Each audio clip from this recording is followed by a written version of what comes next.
ಹಾಗೆ ನಾವು ಮೌಲ್ಡ್ ಆಗಬೇಕಾಗತ್ತೆ. ಈಗ ಈ ಪ್ರಶ್ನೆ ಯಾಕೆ ಕೇಳ್ತಾ ಇದ್ದೀನಿ ಅಂದರೆ, ಬಾಡಿ ಶೇಮಿಂಗ್ ಅನ್ನುವಂಥದ್ದು ಸೋಷಿಯಲ್ ಮೀಡಿಯಾದಲ್ಲಿ ಸಿಕ್ಕಾಪಟ್ಟೆ ಆಗ್ತಾ ಇದೆ. ಒಬ್ಬ ಸ್ಟಾರ್ ನಟಿ ಅಂತಲೂ ಲೆಕ್ಸಲ್ಲ, ಒಬ್ಬ ಸ್ಟಾರ್ ಮಗಳು ಅಂತಲೂ ಲೆಕ್ಸಲ್ಲ, ಸಾಮಾನ್ಯ ಹೆಣ್ಣು ಮಕ್ಕಳ ಕತೆ ಏನೋ, ಇದಕ್ಕೆಲ್ಲ ಅಂತ್ಯ ಆಡೋದು ಹೇಗೆ? ಒಬ್ಬ ಸ್ಟಾರ್ ಹೀರೋಯಿನ್ ಆಗಿ ನೀವು ಅಂಥವ್ರಿಗೆಲ್ಲ ಏನು ಮೆಸೇಜ್ ಪಾಸ್ ಮಾಡಕ್ಕೆ ಇಷ್ಟಪಡ್ತೀರಾ? ಇದನ್ನೆಲ್ಲ ತಡೆ ಹಿಡಿಯೋದು ಹೇಗೆ? ಸಿಂಪಲ್, ಇದ್ರ ಬಗ್ಗೆ ಯಾರೂ ಮಾತಾಡಬಾರ್ದು ಅಷ್ಟೇ. ಬಟ್ ನಾವು ಮಾತಾಡಿಲ್ಲ ಅಂದ್ರೆ ಅವ್ರು ಅದನ್ನೇ ಕಂಟಿನ್ಯೂ ಮಾಡ್ತಾ ಕೆಡಿಸ್ಕೋಬಾರ್ದು. ಎಲ್ಲರೂ ಮನಸ್ಥಿತಿನೂ ಹಾಗೆ ಇರಲ್ವಲ್ಲ? ಇರಬೇಕು. Don't give a dam, because I don't give a dam. ಎಷ್ಟೋ ಜನ ನೀವು ಒಂದು ಹೆಣ್ಣು ಹುಡುಗಿಯಾಗಿ ಒಂದು ಮಾತು ಹೇಳ, ಇಲ್ಲಿರೋ ಎಲ್ಲ ಹೆಣ್ಮಕ್ಳು ಬಾಡಿ ಟೈಪ್ಸ್ ಒಂದೊಂದು ಥರ ಇರುತ್ತೆ.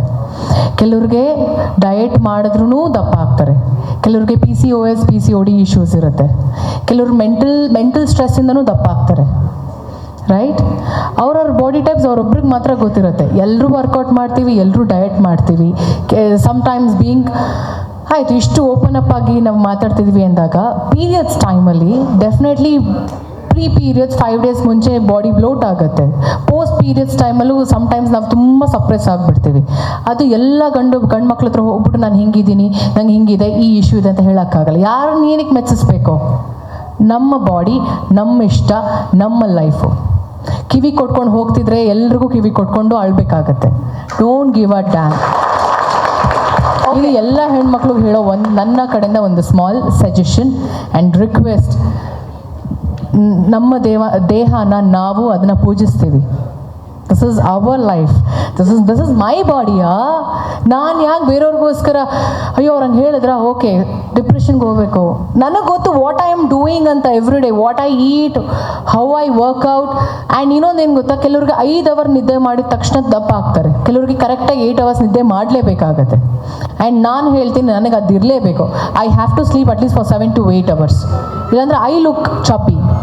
ಅದು ನಾನು ಸರ್ಗೆ ತುಂಬ ಬಾರಿ ಹೇಳಿದ್ದೀನಿ. And you know what, morning ಶೂಟಿಗೆ ಬಂದಾಗ ಐ ಲುಕ್ ಚಬ್ಬಿ. ಹೋಗ್ತಾ ಸರ್ ಹೇಳ್ತಾರೆ, ಇವಾಗ ಬೆಳಗ್ಗೆ ದಪ್ಪ ಈಗ ಸಡನ್ನಾಗಿ ಸಣ್ಣ ಆಗಿಬಿಟ್ಟಿದ್ದೀರಾ ಅಂತ. ಸೊ ಅದು ಬಾಡಿ ಟೈಪ್ಸ್ ಹಂಗಿದ್ದಾಗ ಏನೂ ಮಾಡೋದಕ್ಕಾಗಲ್ಲ ಅಲ್ವಾ? ನಿಜ ಮ್ಯಾಮ್. ಎಷ್ಟೋ ಜನ ಹೆಣ್ಮಕ್ಳು ಇದರಿಂದಾಗಿ ಒಂದು ಕಮೆಂಟಿಂದಾಗಿ ಸೂಸೈಡ್ ಮಾಡ್ಕೊಳ್ಳೋ ಹಂತಕ್ಕೆ ಹೋಗ್ತಾರೆ. ಸೊ ಅವ್ರಿಗೆನ್ನೆಲ್ಲ ಮುಟ್ಟಾಳ್ರು ಅವರು, ಮುಟ್ಟಾಳ್ರು. ಅವ್ರ ಅಪ್ಪ ಅಮ್ಮ ಅವ್ರನ್ನ ಬೆಳೆಸಿರೋದು ಇಲ್ಲ ಜೀವ ಕೊಟ್ಟಿರೋದು ಸೂಸೈಡ್ ಮಾಡ್ಕೊಳಕ್ಕ. ನನಗಂತೂ ಇದ್ರ ಬಗ್ಗೆ ನಾನು ಕಾಮೆಂಟೇ ಮಾಡೋಕ್ಕೆ ಹೋಗಲ್ಲ. ಸೂಸೈಡ್ ಮಾಡ್ಕೊಳ್ಳಿರೋರ ಬಗ್ಗೆ ನಾನು ಮಾತಾಡೋಕ್ಕೆ ಹೋಗಲ್ಲ, ಬಿಕಾಸ್ ಅವ್ರಿಗೆ ಅರ್ಹತೆನೇ ಇಲ್ಲ. ಒಂದು ಜೀವನ ಯಾರೋ ಏನೋ comment oh God, this negative comments ಅನ್ನೋದು ಹೆಂಗಾಗ್ಬಿಟ್ಟಿದೆ ಅಂದರೆ, ಯಾಕೆ ಎಲ್ಲರೂ ನೆಗೆಟಿವ್ ಕಾಮೆಂಟ್ಸ್ ಕಿವಿ ಕೊಡ್ತಿದ್ದಾರೆ? ಏನಕ್ಕೆ? ಮಾತಾಡೋರು ಮಾತಾಡ್ತಾನೆ ಇರ್ತಾರೆ. ಯಾರೋ ಒಬ್ಬ ನನಗೆ ಇಡಿಯಟ್ ಅಂತ, ನಾನು ಇಡಿಯಟಾ? Am I idiot? Am I called as idiot by birth? ಇಲ್ಲ, ನನ್ನ ಹೆಸರು Rachita. You call me Rachita, I will respond to you. You call me idiot, sorry, get lost. ಅಷ್ಟೇ. ಈಗ last question Manju sir, last question please. Ranganatha sir ಹೇಳಿದ್ರು ರಾಜ್ಕುಮಾರ್ ಅವರ ಥರ ಆ ಪಾತ್ರ ಮಾಡಬೇಕು ಅಂತ ಅಂದ್ಬಿಟ್ಟು. ಯಾವ ಸಿನಿಮಾ ಯಾವ ಪಾತ್ರ ನಿಮ್ಗೆ ಅಷ್ಟು ಇಂಪ್ರೆಸ್ ಆಯಿತು ರಾಜ್ಕುಮಾರ್ ಅವರು? ಅಲ್ಲ ಸರ್, ರಾಜ್ಕುಮಾರ್ ಥರ